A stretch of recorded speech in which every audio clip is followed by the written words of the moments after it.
Good morning, comrades. Today, I come to address a question that has been asked to me severally by many of our comrades, some of whom are members of the Southern Cameroons Alliance today, others who are members of the Southern Cameroons Caucuses, and it seems as if this has become a recurrent discussion point in the different groups in which they find themselves. And so they've come to me to explain to them what is the difference between the Southern Cameroons Congress of the People, the Southern Cameroons Alliance, and the Southern Cameroons Caucuses. I have given the same response like I've given, that these are not several different movements. These are efforts of the movement that feed into each other for different purposes at different times of our liberation struggle. In 2017, in February of 2017, I, from a distance, watching what was going on at home, interacting with the comrades who were at the forefront of the struggle at the time, it was clear that they had hit a roadblock and that the government of Cameroon was not negotiating in good faith. And it was important to have a plan B.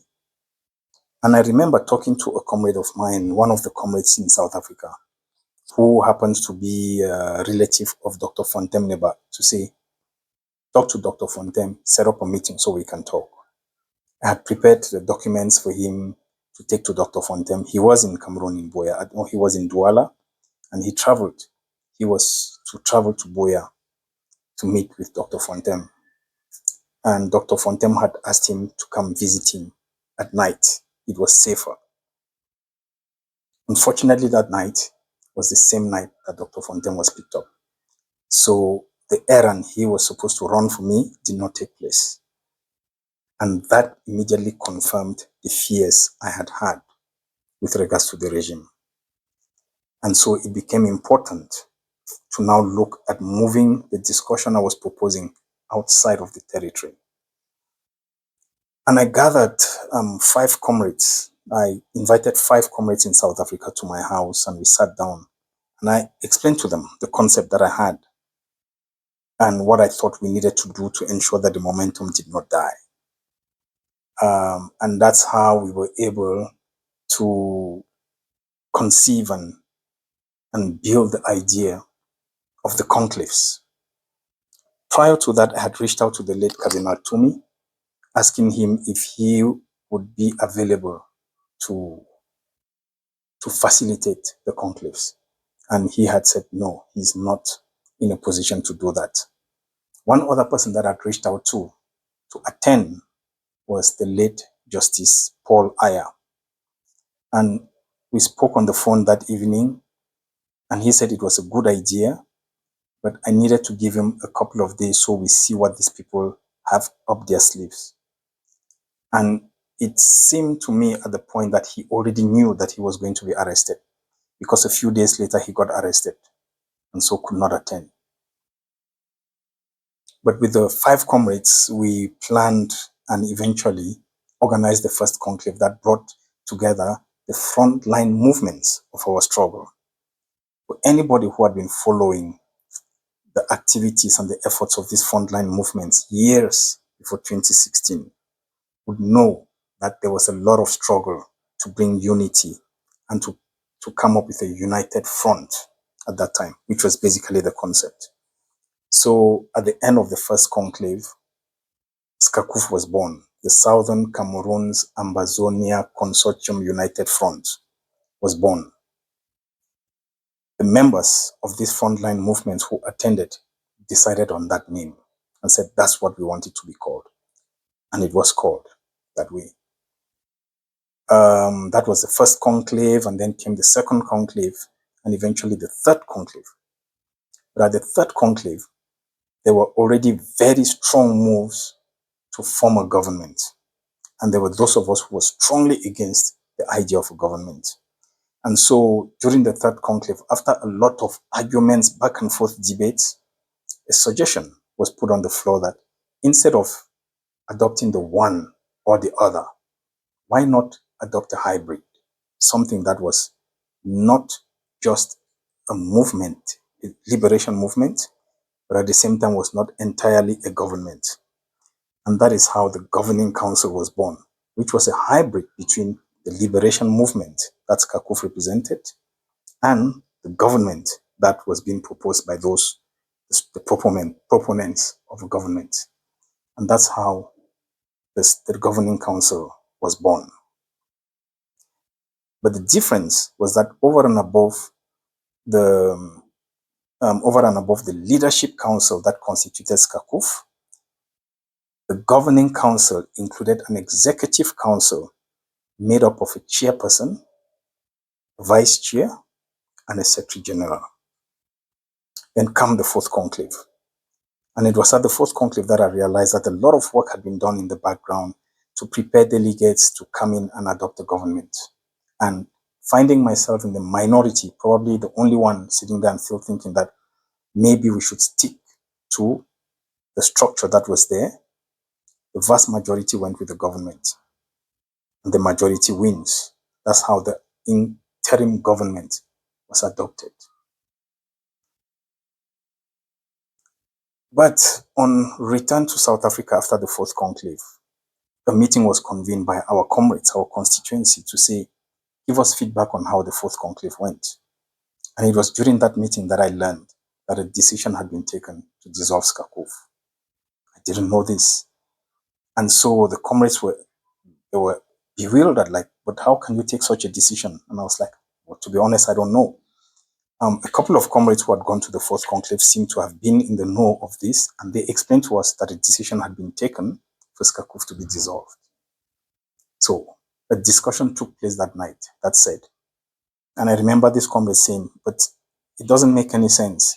It's like you are leading a political party, you contest elections, you win, and then you take over the government. And now that you've taken over the government, you take a decision that now that we are in government, let's dissolve the political party.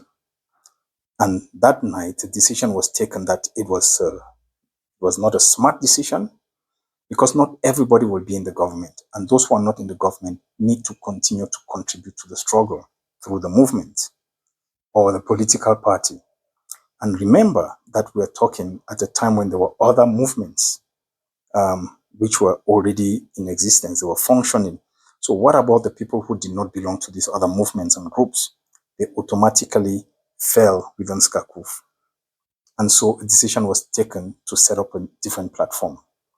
And that platform eventually became SCOPE, which basically was to allow those who were not part of the government or did not want to be part of the government, were not part of other movements and groups, to have a home, a political home from which they could operate. Unfortunately, many understood SCOPE. For some, especially those in the IG, they saw it as a threat to the IG. That was not the agenda. It was not there to threaten the IG. It was a political platform from which those who were not part of the government could militate. And there were those within SCOPE who actually saw SCOPE as a home to run to when they lost their place within the IG. And for many, they saw SCOPE as a platform from which to fight the IG. And that was not our agenda. And others, they saw SCOPE as a platform from which to negotiate re-entry into the IG. Again, that was not our agenda. Our mission was very clear.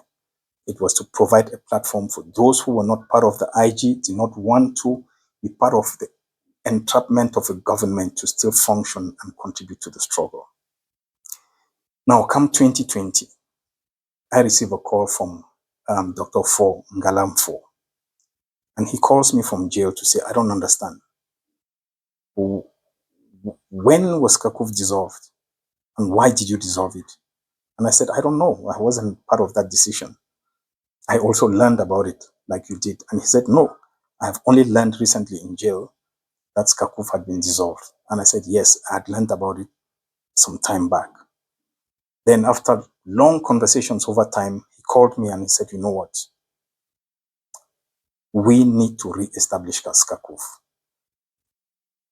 I am tasking you to call Ba Augustine Dangam of SCAPO, have a conversation with him together with the SCNC and other sister movements which are willing to be part of this so we can reconstitute SCACUF.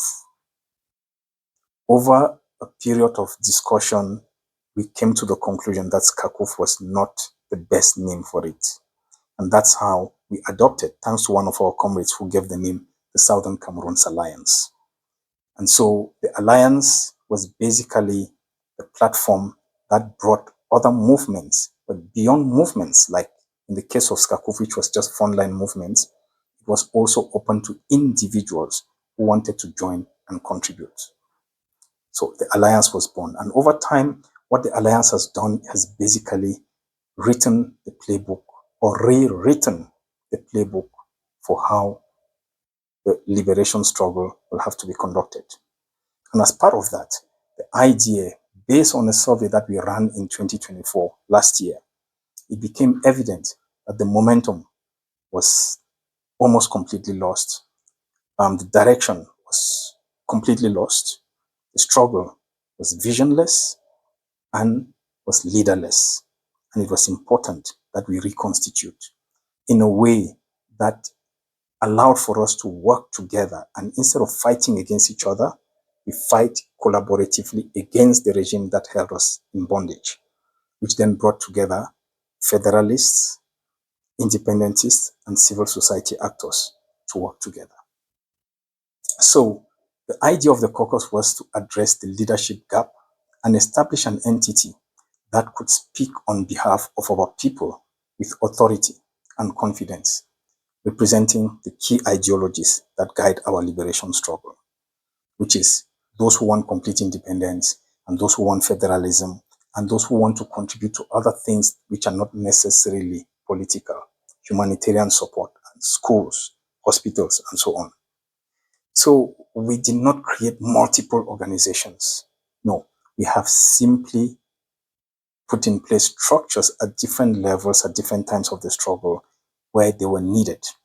And so the caucuses remain caucuses. Not all caucus members are members of the alliance, and not all members of the alliance are members of SCOP.